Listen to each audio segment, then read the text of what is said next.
Good evening and welcome to the second day of virtual Babe Ruth Birthday Bash programming, this time focusing on the Buck Showalter era of Orioles baseball, specifically the magical 2012 season when our Birds ended a 14-game losing streak.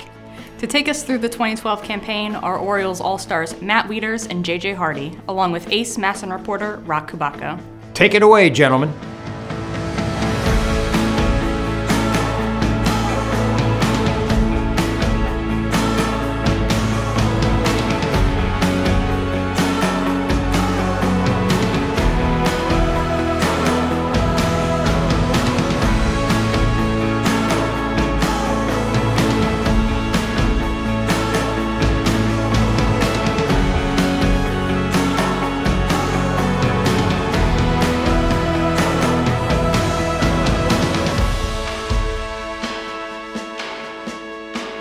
All right, welcome everybody to tonight's virtual program celebrating the 10th anniversary of the 2012 Orioles playoff team, that magical run that ended a streak of 14 straight losing seasons. This is the second of 3 nights of programming as part of the Babe Ruth Museum's annual Babe Ruth Birthday Bash.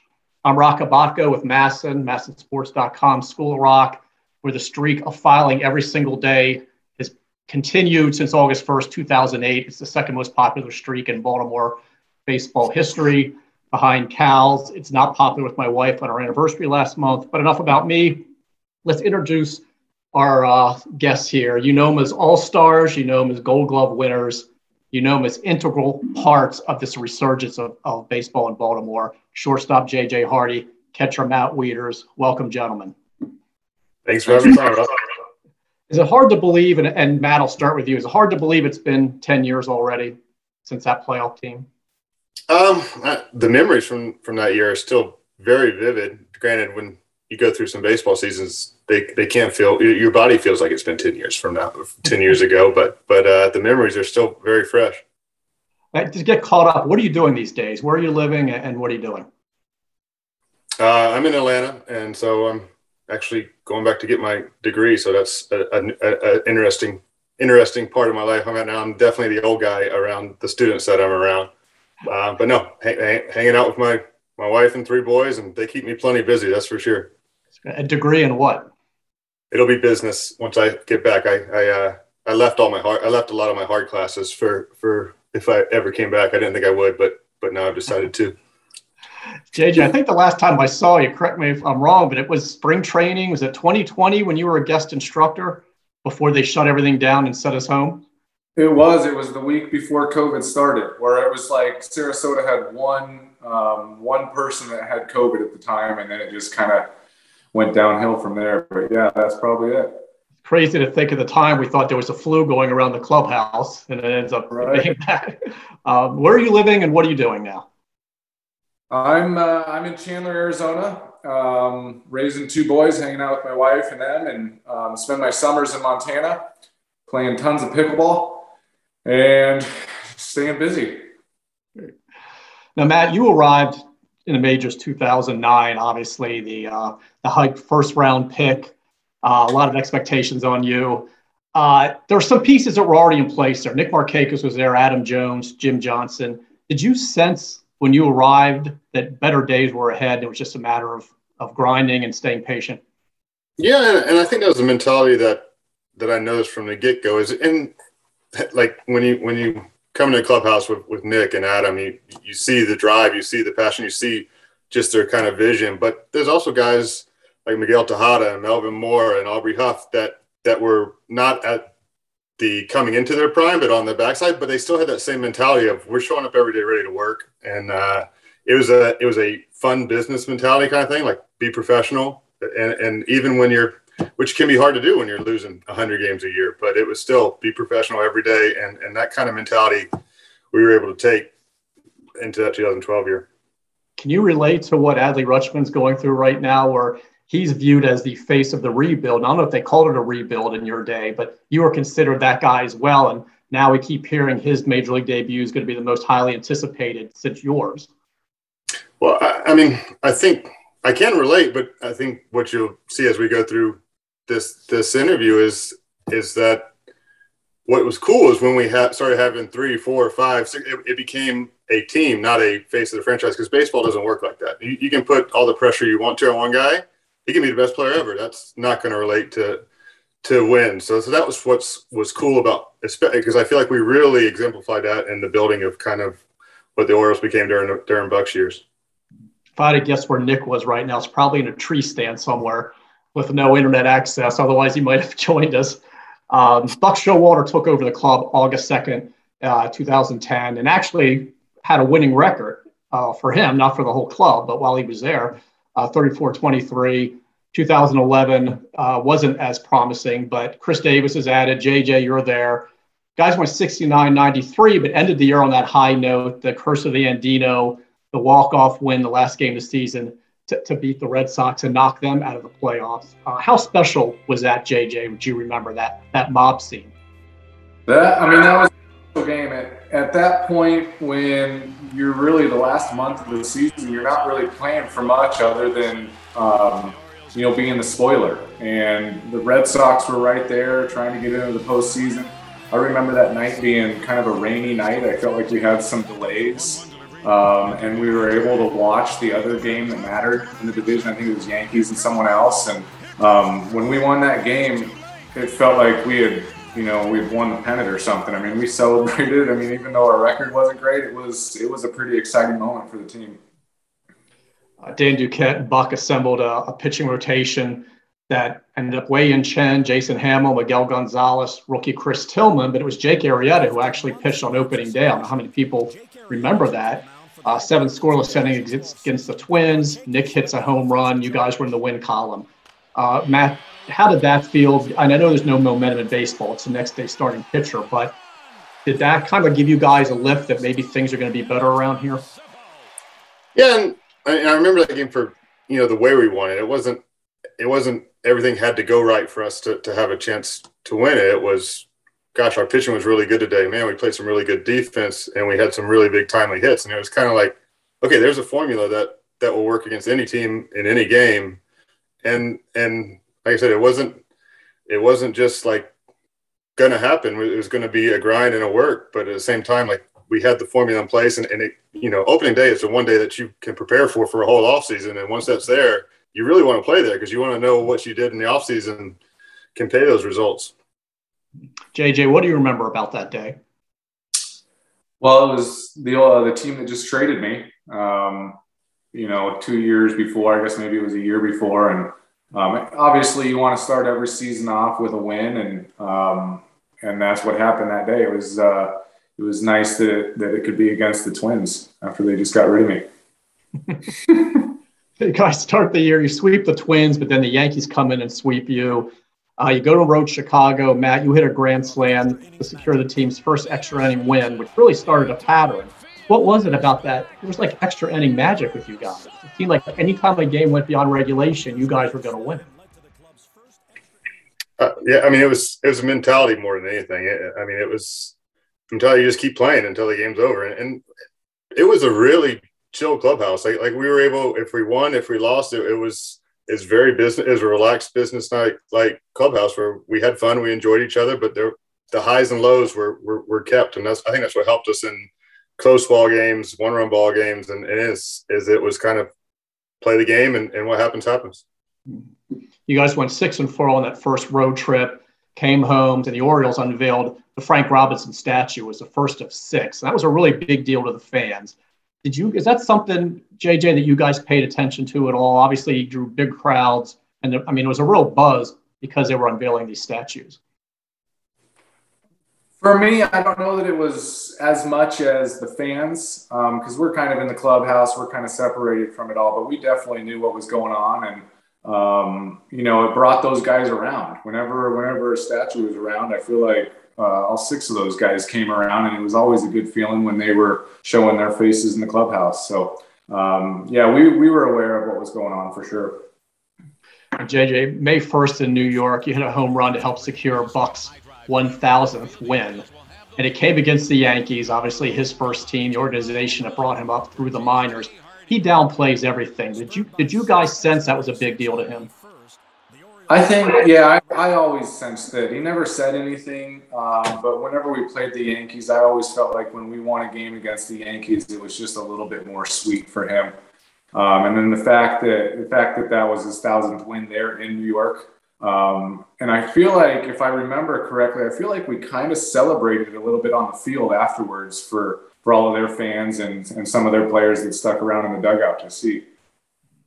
How about you, Matt? Do you remember that being kind of a big deal for Buck, even if you wouldn't admit it? Yeah, no, I remember us kind of jumping around him on the field and Buck just trying to get us off the field. Like, I don't want to make a big deal of it. I don't want to make a big deal of it. But at the same time, Buck was able to find ways to find an edge and motivate himself for certain games. It's whether he got to field at 8 in the morning or 8:30 in the morning, depending. You could tell how much he really wanted to win that game. And you know, he puts the effort and preparedness into every game, which numbers are numbers, but when you get 1,000 wins, it kind of can make you feel like what all he worked for was paying in. I think a lot of people believe that what really launched this team was the May 6th game at Fenway Park, the 17-inning game where so many crazy things happened. Chris Davis pitched 2 innings. You guys end up winning. And that really seemed to be a point where you guys took off. I think people thought maybe this could really be a special team in a special year. There was while Chris is pitching the 16th, I'm testing your memories. Runner on first, 2 outs. Mike Aviles hit doubles off the wall in left center. Do you guys remember what happened on that play, how that was executed? I remember, I'm pretty sure it was Adam Jones who fielded it off the wall. It went out, double relay. I don't remember who was on first base, but Marlon Bird on first base. And who was it? Marlon Bird, I remember, because he gave a half slide, half run over, and he's a solid individual, even with the half slide at home plate. That's right. Yeah, solid, very solid. And then I got the relay. Adam hit me perfectly. And I threw what I remember is to be kind of an in-between hop to Matt. And no one talks about how good a play it was for him to catch that ball and be able to make the tag against a very solid individual coming in pretty fast at him. Matt, what do you remember? Yeah, I mean, it was just, you know, whatever, 16th inning or whatever, but it felt like a spring training ball in the gap the way it was executed, from Adam to JJ to everybody. It was just like, okay, we've worked on this. You go there, and it was, you know, it's kind of where the preparedness just kind of came into play for that play, because everybody was exhausted. And, you know, I remember after making the tag, just like, okay, got to get back up and go to the dugout now. and so it was just, you know, that was just kind of the mantra of the team, was that the adrenaline, the excitement didn't really go up or down, because it felt like a play we'd worked on thousands of times already. The reaction in the press box is priceless. I remember writers actually just laughing and throwing their hands in the air like this game is still going on, because it was insanity having Davis pitching. And Darnell McDonald, former Oriole, first-round pick, gives up a 3-run homer to Adam Jones in the 17th. Chris comes back out, gets the last 3 outs. I mean, what's the reaction on the field, in the clubhouse too, JJ, to win a game like that? I was impressed with I knew CD had a pretty good arm, even from first base, just throwing balls around. He had a pretty good arm, but I think he was throwing low 90s with a little bit of movement. I guess Wieters would probably know a little bit better. A decent, like, split finger or something that I remember he struck out Adrian Gonzalez with. It was a good feeling. We're exhausted. I feel like that game was over 5 hours. So to celebrate it, I don't think it lasted that long to celebrate. I think we were all pretty exhausted. How was Chris's stuff, Matt? It was good. Like, I was surprised. Like, it was stuff. I did have to go out to the mound, and he came up to me. He's like, "Man, I can't control my 2-seamer right now." I'm like, "Why are you throwing a 2-seamer? Just throw the ball to the plate." And so that was kind of, it was. I did not expect that coming out of his mouth when I went to the mound. He's actually trying to, like, throw different pitches, because he's throwing 89, 91, which, you know, after not pitching for a while, that's tough to do. And he's in control. And then later, once he got into the second inning, the split finger came out, and he was really working. He's really rolling. You guys come back home in June. You face the Phillies, 3 sellout crowds. You sweep the series, 2 in extra innings, of course. I know it's been a while since Camden Yards has been that loud, JJ, but you've experienced it certainly when the Bellman double as well. But How special is that ballpark when it is filled and the crowd's really into it? How big of an advantage is that for you all? It's amazing. It's amazing playing in front of, what is it, 44,000 fans there. When they're into it, it is so much fun. And we talk about that being a time where the stadium was crazy. There's other times that season, I think, that the stadium went crazy. But up until that point, that probably is the loudest I'd ever heard stadium or played in front of fans being that loud. You guys head into the All-Star break. You're 45-40, 7 games behind the Yankees, 3 Orioles selected to the All-Star team. Matt, you were one of them along with Adam and Jim Johnson. How special was that for you? It's huge, not because it's always special to be able to go to the All-Star game, but because there were 3 of us. Because for the first 3 years of my career, it was which guy gets to go, because we were not in contention and they just weren't going to take more than one guy, even though we felt like we had talent to have more than one guy years before, but just record-wise, we weren't on the radar for All-Star players. So the fact that we had 3 kind of solidified that, like, yeah, we have more than just the token player that gets to go to an All-Star game. And that's what we wanted to achieve. That's what we wanted to go. And what it meant more than anything was getting to go. There's no better feeling than getting experience in an All-Star game with guys on your team. Mm-hmm. Now, Buck never really had a prototypical, as we joke, leadoff hitter. He would use different guys, and he moved Nick into the leadoff spot after the break because he was a guy that got on base. Wasn't a big base stealer, but he got on base. It seemed to make sense. The wins start coming against Detroit. JJ, you hit a home run, the tie game, extra innings. The Orioles won at 8-6. July 17th, though, you guys have fallen 10 games behind the Yankees. Jim Thome joins the team, and that kind of set the stage for a big push. Kind of a two-parter, JJ. First of all, how big was it that you guys, I mean, you were buyers, you weren't sellers at the deadline, which the Orioles had been for quite a time. And what did it mean to have a veteran presence like a Jim Thome in that clubhouse? A lot. I got to play with him in 2010 in Minnesota. And he is a leader. He's exactly what you said. He's just a guy that he's been there, he's done that. And everybody in that clubhouse can look up to him. His demeanor, just everything about Jim Thome shows you why he's a Hall of Famer. But to add someone like that in a playoff push meant a lot to all of us in the clubhouse. And Matt, what about you? What did Jim Thome mean to that club? Well, it was interesting because, at my rookie year, we had some veteran guys who had been around and been through some great teams. But we kind of had this group of guys who was now in contention for the first time for, a lot of us. So bringing Jim in was just like instant somebody to lean on. And there was nobody better that you could lean on and could take the weight of some guys, drawing from his experience in Jim Thome. He did it with so much grace, so much humbleness. And it was just like, man, this guy's awesome. And whatever he did on the field was a bonus because what he provided for experience of going through situations that we were about to go through was huge.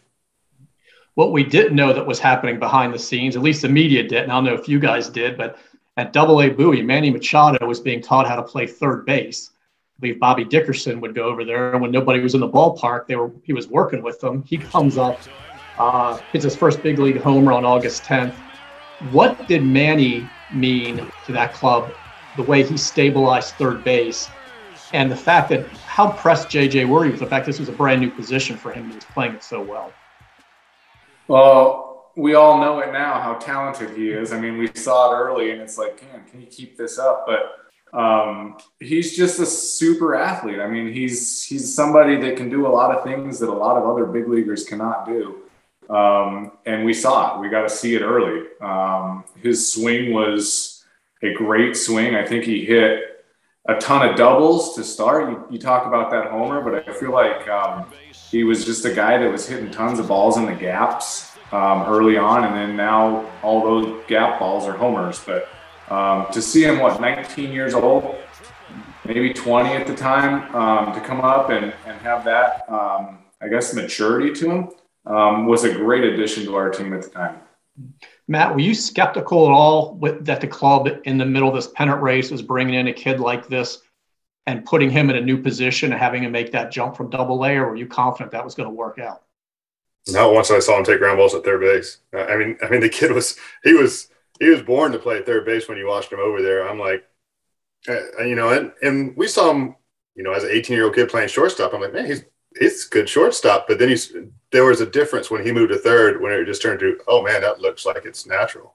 And really, Buck was always smiling when he'd talk about things that were going on with, I think, Manny down in Double, because he knew that it was going to be able to help us out that year. And like I said, when he came up, when we have Jim Johnson closing out games, you need guys that can field ground balls, and adding Manny with his range and his reach, it was huge for us.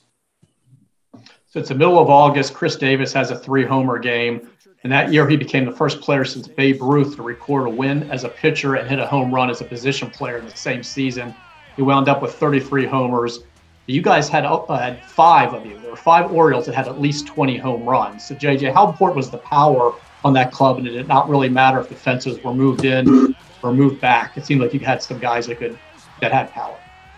Well, that season in particular, I feel like we won a lot of games by 1 run. You keep talking about all of our extra inning wins, but we won a lot of games that year by 1 run, and I'm sure a lot of those were homers. Now, the way the game's going, I feel like maybe that was a little bit early, but with the sabermetrics and all that stuff, I feel like home runs are what players are trying to do. I don't think we were trying to do it so much then, but it sure worked out for us.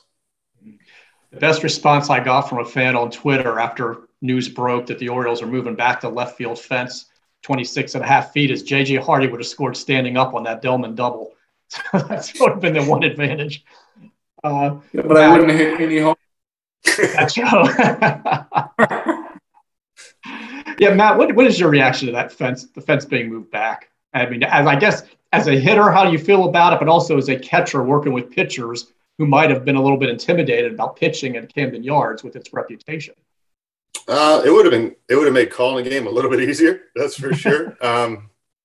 26 feet seems like a long way to me, but it'll be interesting seeing the change. Like I said, the great thing about baseball is both teams are playing on the same field. I mean, with Baltimore, you got to go to Fenway, play with that wall on the left. You go to Yankee Stadium with a wall right behind second base and right. And so you just have, that's the great thing about baseball, why it's chess, because you have to be able to move pieces differently and with different situations. JJ, would you have been setting up a little differently for cutoffs with the fence farther back? I would have let the outfielder make a longer throw. I probably would have stayed the same.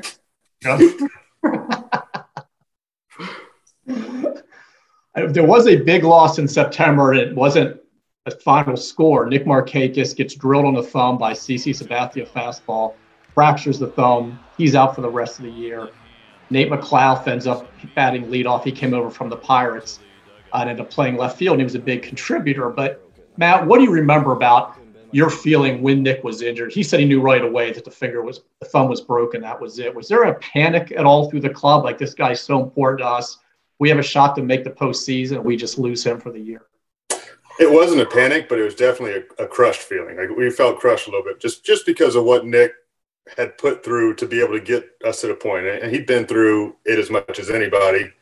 You know, Brian Roberts and him had been through as much of the tough times as anybody. And just his mentality to be able to stay focused was huge for us. And Nate was the perfect fill-in, because Nate was not going to try and be Nick Markakis. Nate was going to come and be Nate McLouth, and he helped us win ball games a ton. But there was, I think we probably all would say, without question, who the silent leader was on all those teams, and it was Nick every time. Just watching him go about his business every day gave everybody the motivation to keep doing what they were doing. I think Buck is still mad about CC Sabathia, by the way. If you bring that up to date, it's a very sort of subject. JJ, what about you? What were your feelings when you saw that injury occur? I do remember it just like Matt. It was a crushing feeling. It wasn't a panic for the team, but it was like we knew how important Nick was to the team and how good he was. So yeah, it was a crushing feeling. But in baseball, it's happened to all of us. We gotta focus on the next game, and it just happened to be with Nate McLouth taking his spot, and Nate did a fantastic job. I mean, he was a little bit more of a prototypical leadoff guy, like you were talking about. I think he stole a ton of bases, yeah, it was a crushing feeling, and we all kind of felt bad for Nick, knowing that he had been through a ton of losing seasons, and this was going to maybe be his first chance to play in the postseason, and he didn't get that opportunity that year. Right. Which I think made 2014 that much sweeter, certainly for Nick. You guys, 73-58, heading to September, 2 games behind the Yankees. I'm going to test your memories again on a play that, I mean, we've watched that replay thousands of times now, and it involves Machado. Let's see what you guys remember about it. A play at third base on a slow chopper when he charges in, runner breaking home. JJ, do you know what play I'm talking about? What Manny did there? I remember it. I mean, it was. I don't think he had a play at first base, and I was kind of headed that way because that's the way the ball was hit, and I kind of saw it happening in slow motion. I was really hoping that he wasn't going to throw it to first, and he did have a chance to fake and throw it to me, and he sure did. And then I remember, I think it was just one throw to Matt, and I think he made the tag. I remember the runner trying to turn around and run into me too, so that I think he'd have been safe, and it would have been obstruction. Mm-hmm. Buck always talked about that, Matt, in a rundown. Yeah, I could never remember. But I knew I had to get out of the way. If he ran into me, then he'd have been safe. Right. Matt, were you anticipating a throw to first on that, or were you thinking we have a shot at a rundown here right away? I was not thinking we had a shot at a rundown. I didn't think Manny was going to throw it to first. There was going to be no play at first, but I do remember a rundown. And then when the guy turns around and tried to hit JJ, it kind of ticked me off a little bit. And I probably tagged him a little bit harder than I should have. And but that was just kind of that was what we felt separated us. Just the fact that a 20-year-old kid had the IQ to even try and play that just made us kind of feel like that's what we have on all these other teams, no matter who we're playing, whether it's Tampa, whether it's New York, whether it's Boston.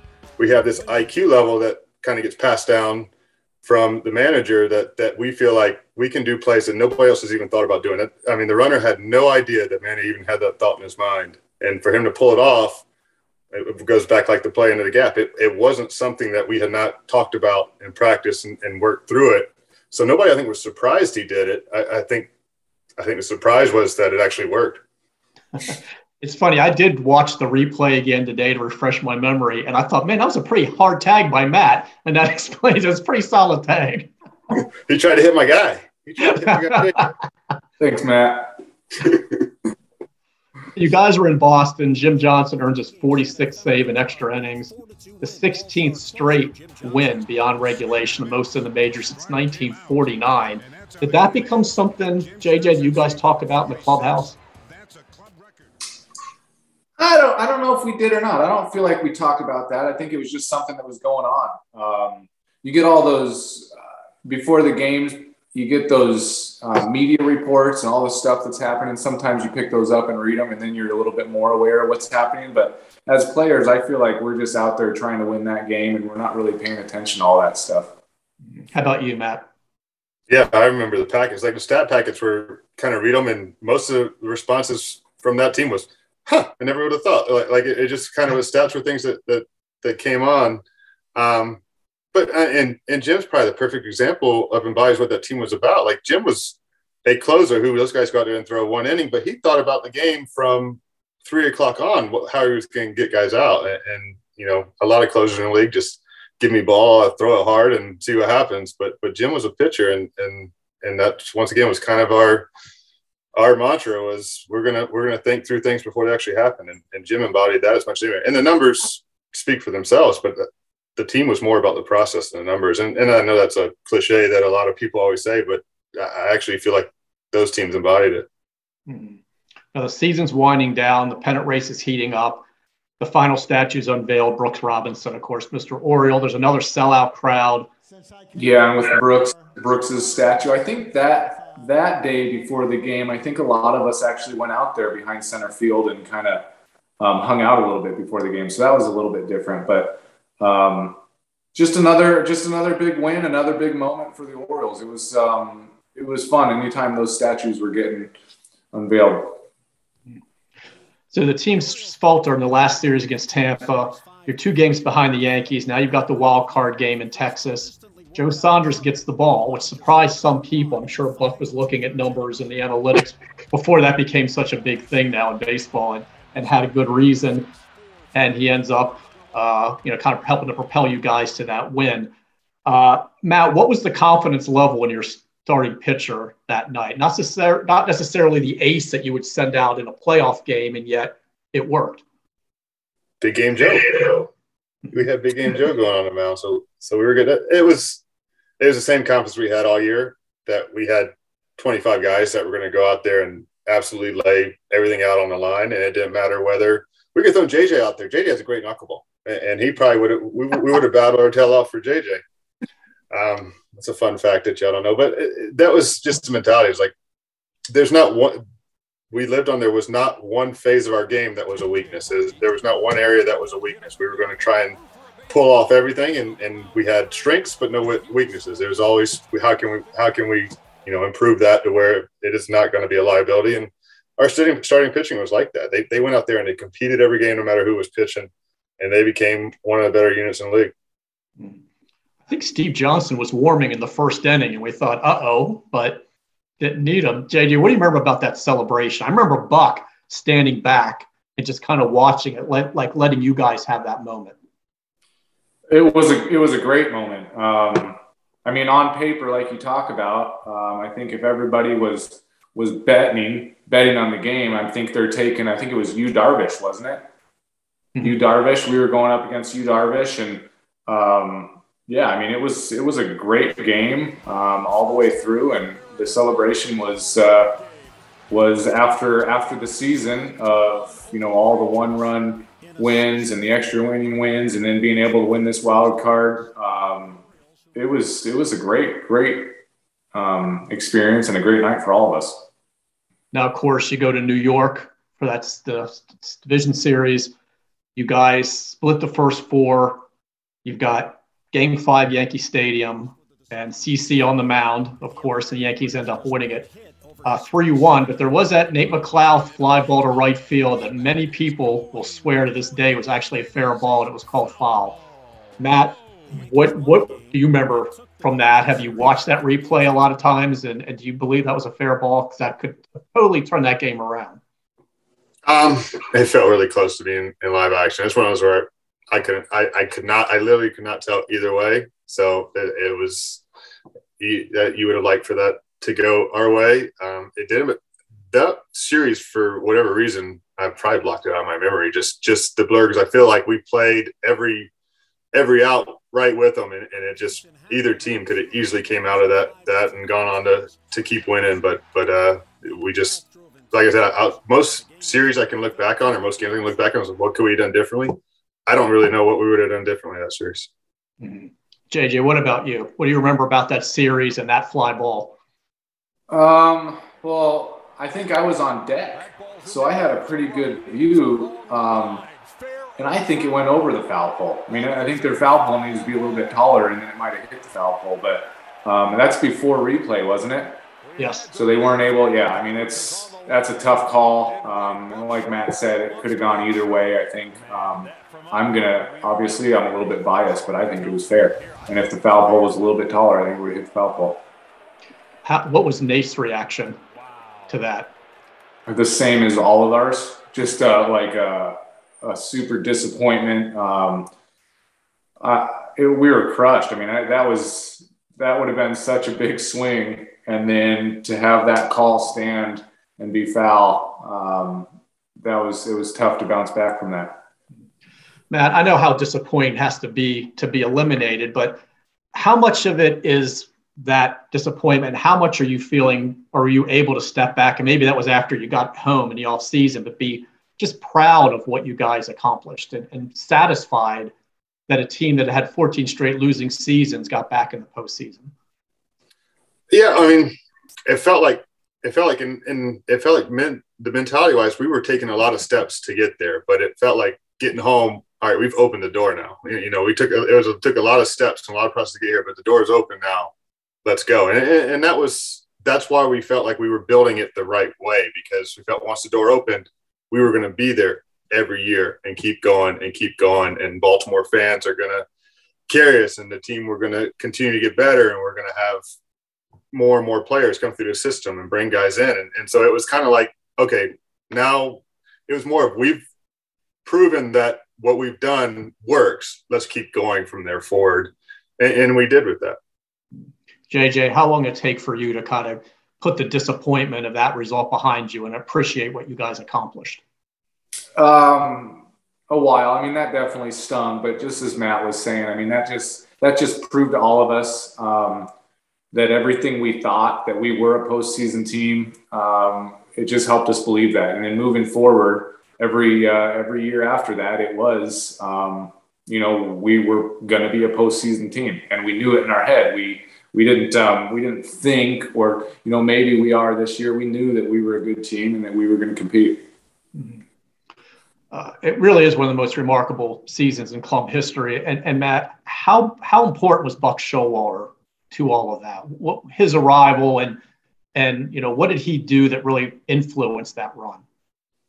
Yeah, I tell you, I think Buck knew what he was inheriting. He was inheriting players who really cared about running their team. Like we were really, really comfortable with kind of passing responsibilities, passing things like that, and he was able to let us do that. He's like, he would point us in the right direction of how to handle something, and we would take on the responsibility to do that. But more than that is he's able to inherit a team that with Dave Trimley and Juan Samuel before that had just built guys who wanted to play the game right, wanted to play the game professionally, and that was right in Buck's wheelhouse. As soon as he got guys who wanted to play the game right, he could teach them everything he knew about the game. Well, not everything, but a lot about what he knew about the game, to where they could use that to their advantage. Because he knew he had guys in that clubhouse who were going to listen, and they were going to take it and apply it in the game. And I think that's where Buck knew from the get-go that he had, a group of guys who he could help, and he did. He certainly was a stickler for detail, even the complex, and whether it's Lauderdale, Sarasota, whatever. He knew every nook and cranny, and any little improvement he could make, he would do that. JJ, what is that kind of one of the things that defines Buck? Is just that perfectionist, that eye for detail, maybe things he's seeing that other people don't see that give you guys an edge. Yeah, I mean, he was definitely the leader that the Orioles needed at the time. I mean, he was so even keel through every game, whether it was, times that we were going bad or times that we were going good. He was just somebody that just stayed level-headed and even keel the whole time. But we talked about a couple games that we had won this year, just the little details, the double cuts from left center field in spring training that we had to do perfect. Just getting those little things right. We won a couple games just for that reason. So, Buck was great for the Orioles, and that was a fun stretch of 7-8 years. Also, when you look at, I was talking about the rotation, and there were guys that had really big years for you, but is it also a case too where Buck got just the most out of all these players? Because this was not necessarily a stacked pitching staff as far as names or track records, and yet he seemed to get the most out of these guys. Yeah, I mean, he did. He just had a way, and I think that even keel, whether you're 0 for your last 20 and Buck not treating you any differently, maybe that next game you go out there and you do something good. But he was very level all the way through every season that I played for him. Mm-hmm.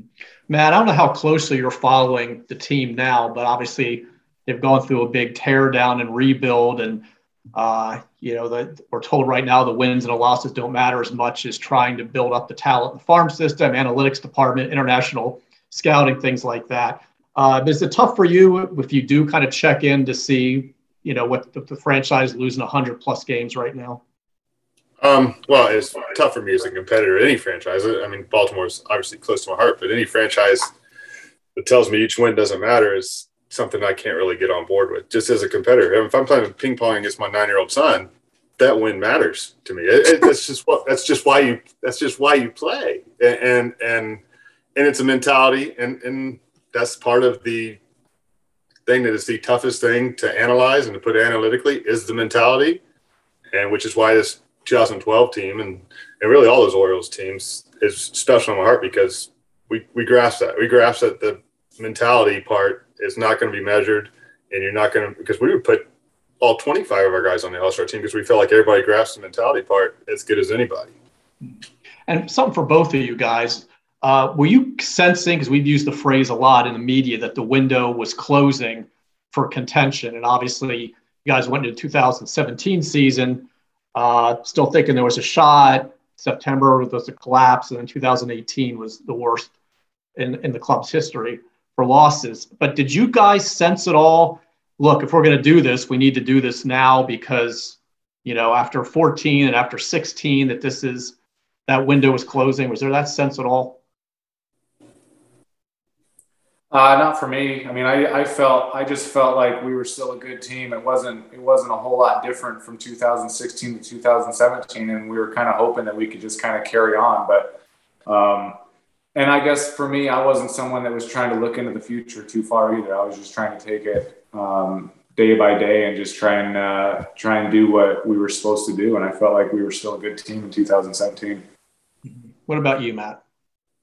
It was hard for me because I did feel like I didn't want the window. Like I felt like it was something that we were building that was going to work for 15, 20 years. And it was turned out to be 6, 7 years that it kind of ended up being. And that was the hard part for me is I felt like the process that we went through to do what we did in 2012 still works. I think it still works today.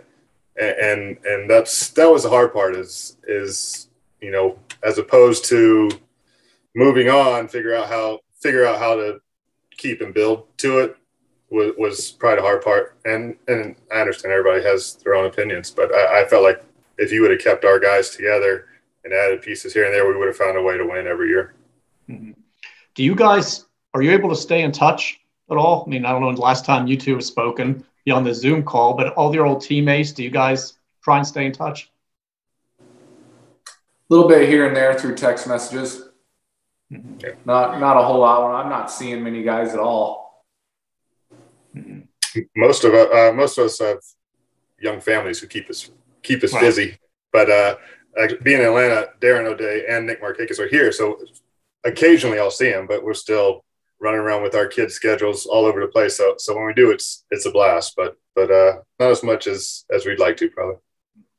Do you guys have any interest in getting back into the game at all? I mean, I've heard even when you were playing, you were two of the names that always came up when people said who'd be a good future manager, and you guys were kind of like at the top of the list. Matt, you want to go first? No, I don't. I was letting you go first. See, Matt would be the manager. I would be the bench coach. We talked about. But for me right now, like Matt talks about the young families. I'm really enjoying raising my two boys and being able to spend as much time with them as I want. But having said that, I do want to try and keep that door open. I don't want that door to close because I think there could be a time for me to get back in for sure. What about you, Matt? Yeah, I mean, for me, it's just a strange, weird point in life because I'm enjoying being around my family, coaching my boys, doing different levels. I'm actually coaching the middle school baseball team at our kids' school just to stay around it. Just to me, I feel like everything I'm doing right now, it's an internship. It's to see what you like and see what, you know, kind of, I'm trying to keep all doors open to where you can, but also at the same time, gaining experience, gaining wisdom for how players are changing mentally wise and how teams are viewing it and just seeing if it's open and it's something that I'm like, yes, the right time, go for it. But I mean, that's what we were talking about earlier. Buck was the right time, the right manager. It's got to be the right time, right place, and it'll work out. Since you're coaching now, do you fall back on any of the things that you learned from Buck? Yeah, the middle school kids probably don't like it when I do that. It's probably a little too intense for preparation-wise for middle school guys. I've got cards printed out of where double cuts go, and I'm giving these middle school guys, and they're probably like, what is this? I don't need this. So the pitcher's fielding practice. Buck has rubbed off on me, and whether or not the middle school kids appreciate it as much as I did when I played for them, I don't know about that. Do you guys miss playing? I mean, was it kind of hard to transition, or was it like, all right, this is enough, and you were kind of ready to go into that next phase? You know, my body was ready for the next phase. My my mind was. And I really enjoy competing. I still enjoy competing. I miss playing baseball. I miss hanging out with the guys in the clubhouse, but I don't miss the way my body felt. I feel like I've gotten 10 years younger since 2017. My body feels like I'm in my 20s now. And I haven't felt this good in a long time. So I don't miss the way that my body felt, but I do miss competing. How about you, Matt?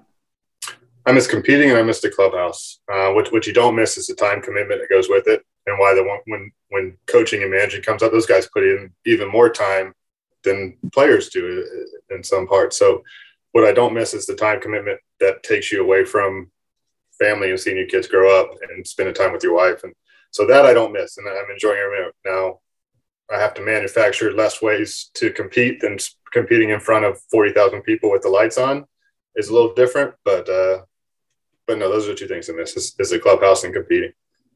You must speak a lot to how close you guys were, though, when you both say you miss the clubhouse. If it's a bad clubhouse, then you're not going to have that same feeling. No, absolutely not. We had a great clubhouse, a great group of guys that, we always joked about saying we weren't able to pick our friends for, 8 months out of the year. Usually a general manager and the manager would help pick our friends, but they did a fantastic job when it came to that, because I think everybody in those clubhouses really enjoyed being around each other, which is very important when you're around them that much. You feel the same way, Matt? Yeah, like I said, we could have, if you don't enjoy it, you can get to the field at 3 o'clock, stretch for 3:30 BP and go. Everybody was at the field at 12:30, 1 o'clock for those Orioles teams, because we didn't need to be, but we wanted to be. And that was what was special about the team. So we got an extra 2 hours of preparation in just because we enjoyed the people that we were around and enjoyed helping them improve and them helping us improve. All right, that's about it for tonight's program. Thank you, Matt, JJ. Thank you to our sponsors and to all of you for making this a special night. Now let's turn it back to Mike and Katie. Thanks, Roch, JJ, and Matt for taking us back to one of the greatest seasons in Orioles history. And many thanks to Fran Soisman for sponsoring tonight's show and for his ongoing support of the Babe Ruth Museum. If you'd like to watch this discussion again or refer it to your friends, just visit our website at baberuthmuseum.org. Tomorrow's final program, which airs at 6:30 p.m., will be a one-on-one interview with Orioles Kitty Core hurler Jack Fisher, who in 1960 and 1961 gave up 2 of the most historic home runs in Major League history. And now, tune in just a few minutes for a live Q&A discussing the program we just saw. If you'd like to purchase a ticket for the Q&A, head to the link below. And be sure to check out our silent auction, including a Memorial Stadium seat signed by Brooks Robinson, Jim Palmer, and Lenny Moore.